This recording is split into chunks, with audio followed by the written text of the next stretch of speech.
Today, we're diving into the life and leadership style of one of history's most controversial and influential leaders, Joseph Stalin. We'll be doing a detailed analysis of Stalin's rise to power in the Soviet Union, the policies he implemented, and the consequences of those policies.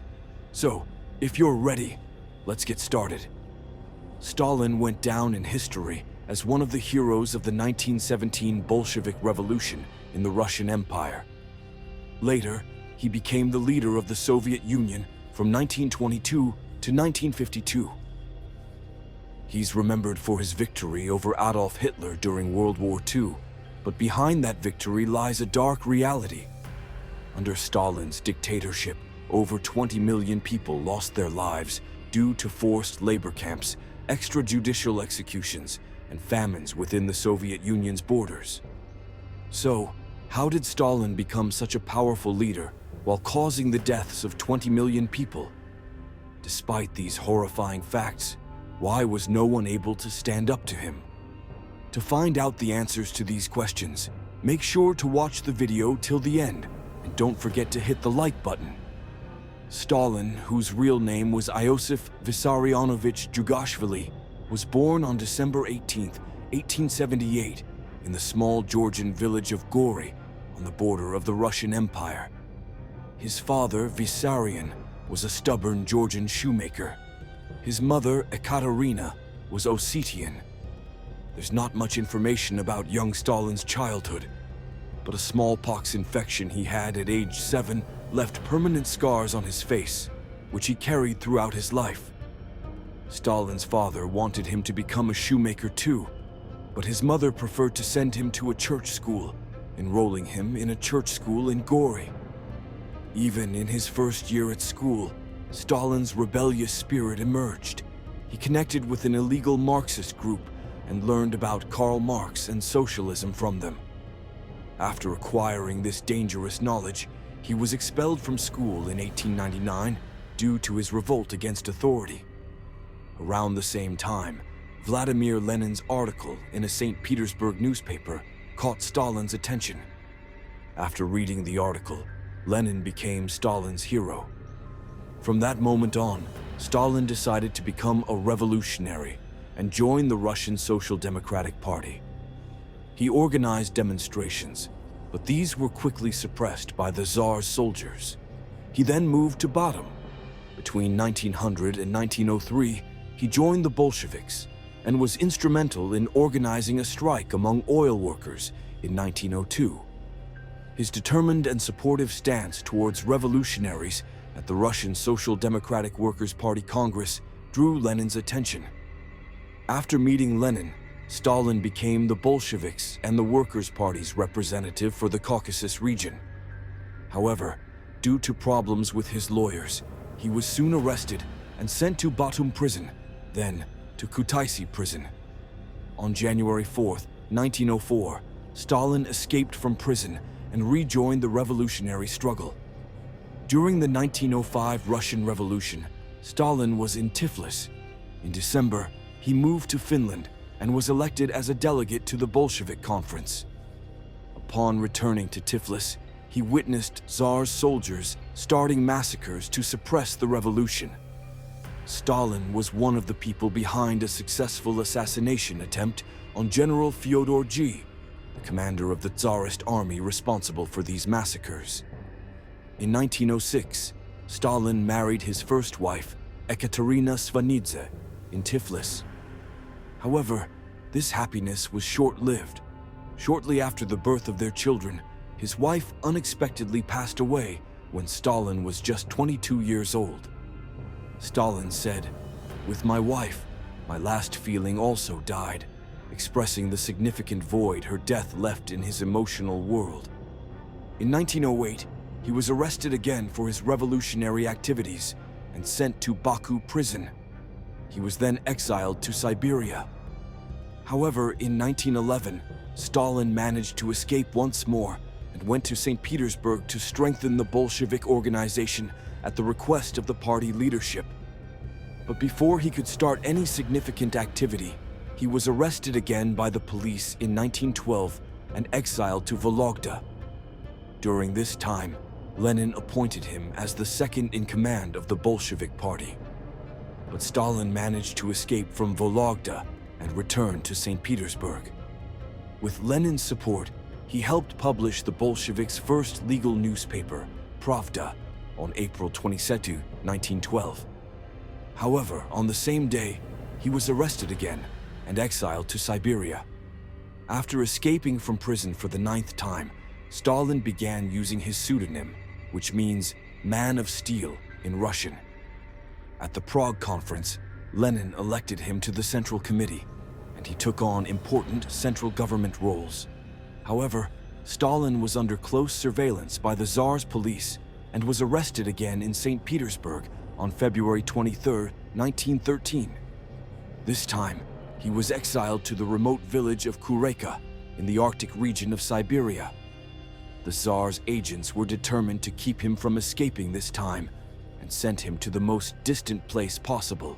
Stalin remained in exile until 1917 and was unable to escape. However, with the abdication of the Tsar in the 1917 Russian Revolution, he regained his freedom. Like thousands of other politicians who were in exile and prison, Stalin set out to return. He arrived in St. Petersburg on March 25, 1917. He took over Pravda and was appointed as the People's Commissar by Lenin, tasked with suppressing nationalist movements. During the period leading up to the establishment of the Soviet Union, Stalin led the Red Army in the Civil War against the Russian Empire. In these battles, the Russian army was completely disbanded and the Red Army was formed. In 1921, the Bolsheviks won the Civil War and officially founded the Soviet Socialist Republics Union in 1922. However, in 1922, Stalin suffered a stroke due to an assassination attempt in 1918 and the stress from his struggles. His right side was partially paralyzed and his role in the government began to diminish. He suffered a second stroke in December of the same year and withdrew from active politics. During this period, one of Stalin's greatest rivals, Leon Trotsky, was exiled to Siberia through a series of secret operations and was later assassinated in Mexico in 1940. Meanwhile, Stalin purged the party and the military by sending hundreds of thousands to labor camps or executing them. He succeeded in eliminating commissars with a brutality far surpassing that of the Tsarist police.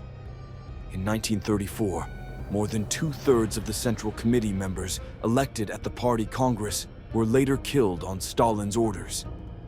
Stalin's ruthless use of his secret police, arbitrary arrests and executions, and sending even the slightest criticism to prison or labor camps eventually terrified and subdued society.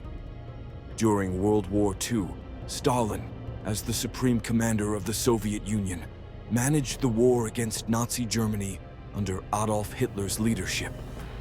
In 1941, with the start of Operation Barbarossa by Germany against the Soviet Union, a major war began. Initially, Stalin struggled to win the war. Nazi troops advanced rapidly into the Soviet Union, and cities like Stalingrad suffered massive destruction.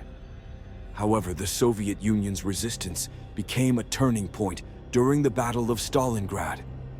The Soviets managed to expel German forces from Stalingrad with intense defense and counterattacks. This victory altered the course of the war, and under Stalin's leadership, the Soviet Union's military strength began to recover.